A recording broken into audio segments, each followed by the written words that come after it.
Welcome to the desert of the real.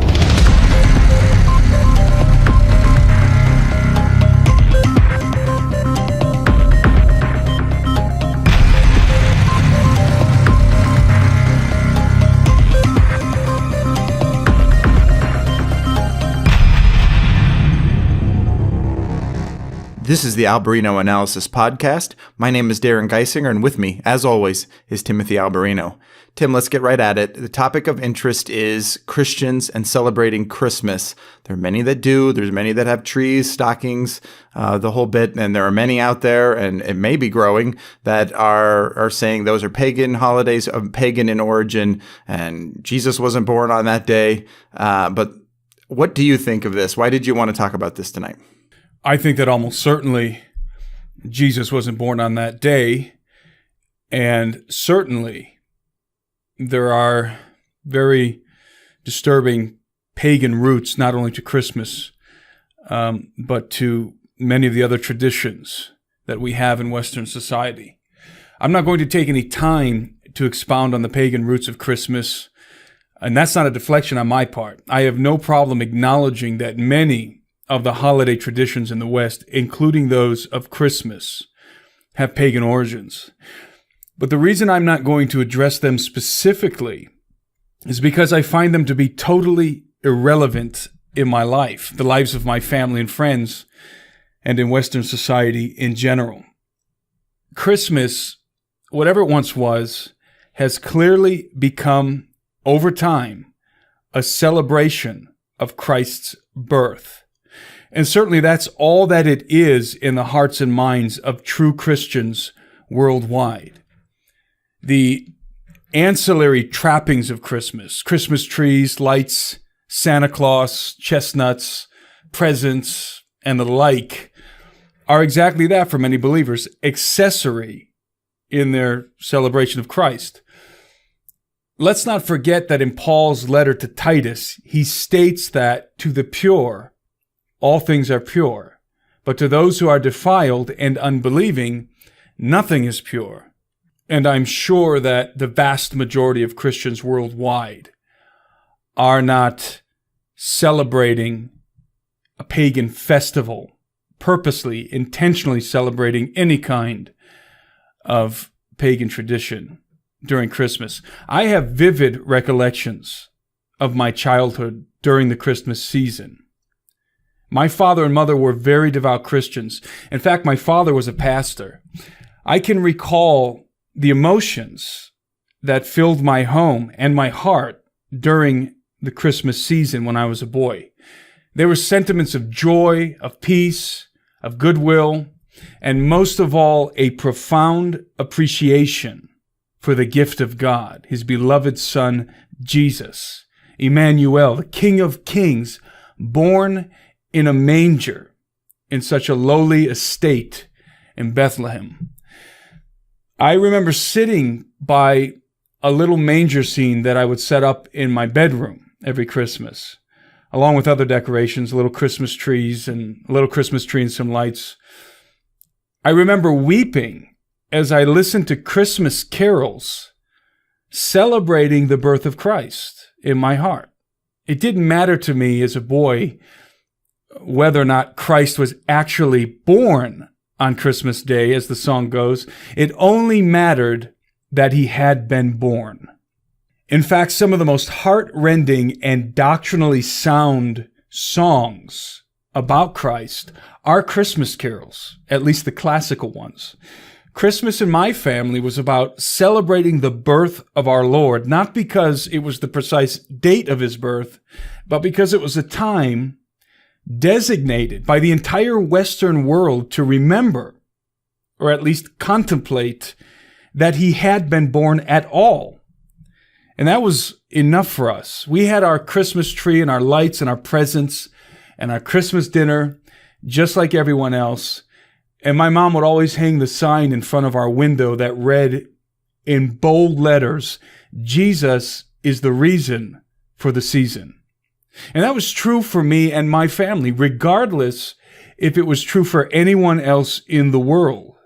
It was irrelevant to us whether or not other people felt those same sentiments. I mention this story of my childhood because I know that some of you listening have equally fond memories of your childhood in the Christmas season.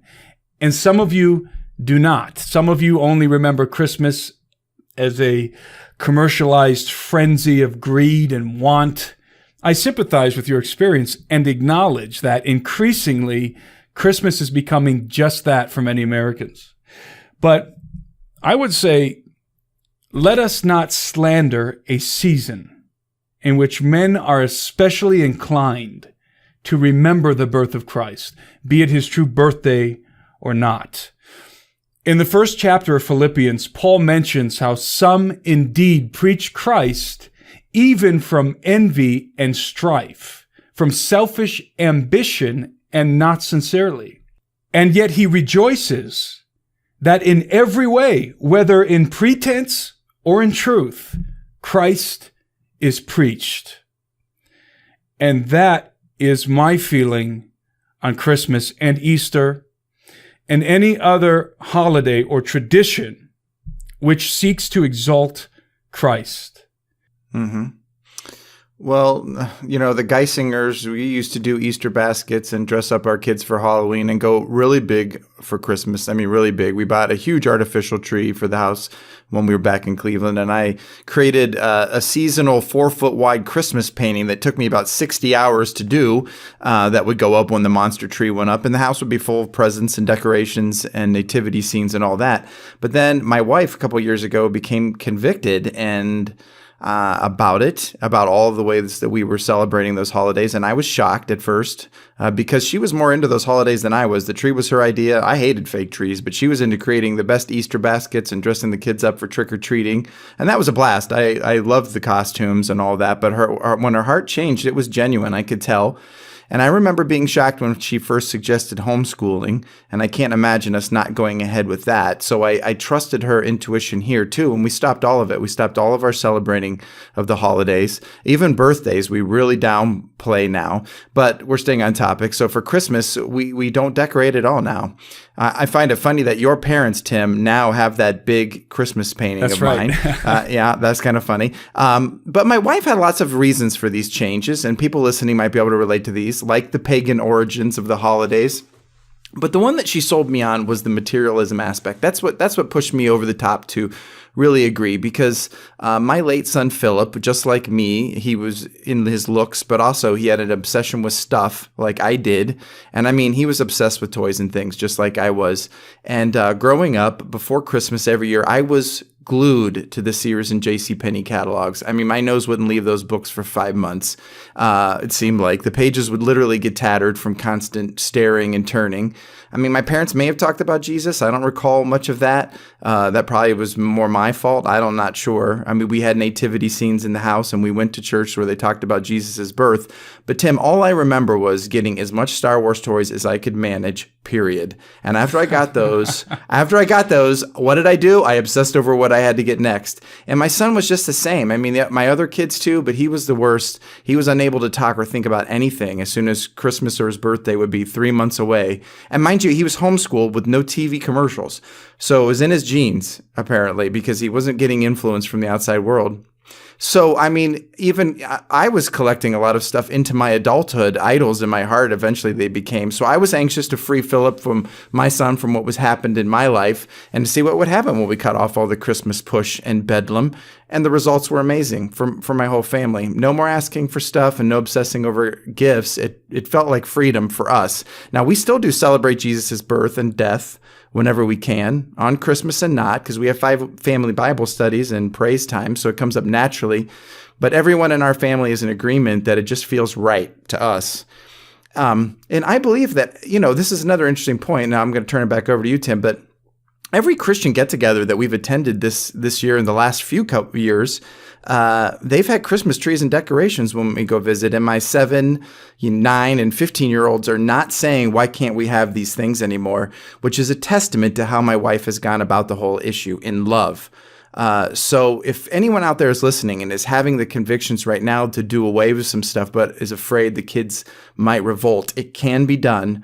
and it can be very beneficial. It was to us. But as I started looking online, as we were going to talk about this, Tim, I was amazed and appalled at some of the vitriol that I was reading online. And I guess anything that can be divisive will be and become a source of contentious attack. But I was reading out there some schmo comparing celebrating Christmas to worshiping the golden calf and accusing those who do celebrate Christmas that they were doing so. What do you think about that? Well, that's where I delineate your experience from those who believe that they are somehow achieving a higher state of holiness or godliness by abstaining from Christmas celebrations or any other holiday. In your case, I think that you guys chose a wise reason to forego the Christmas season and birthdays and so forth. You were able to discern in your family that these celebrations were not having a godly effect on your kids. And so you again, in your case, wisely decided to discontinue them. But that's not the case in many families. As I told the story of my own experience when I was a child, there are many families which Christmas is a wonderful time for them. It's a time of family. Family gets together. They enjoy one another. They eat together. Some families sing Christmas carols. And many families, many Christian families in the West and all around the world, remember together, collectively, the birth of Christ. Again, whether or not December 25th is actually the day that Christ was born on. In fact, it most likely, almost most certainly, is not. But that to me is irrelevant. When we remember Christ in the Passover, when we take communion together as believers, we don't have to do it exactly on the day that Christ died. As often as we do it remembering the death and resurrection, the body and blood of Christ. And that is, in many Christian homes, the spirit of Christmas. Every year during this season, many Christian families take the time to read once again the story of the birth of Christ.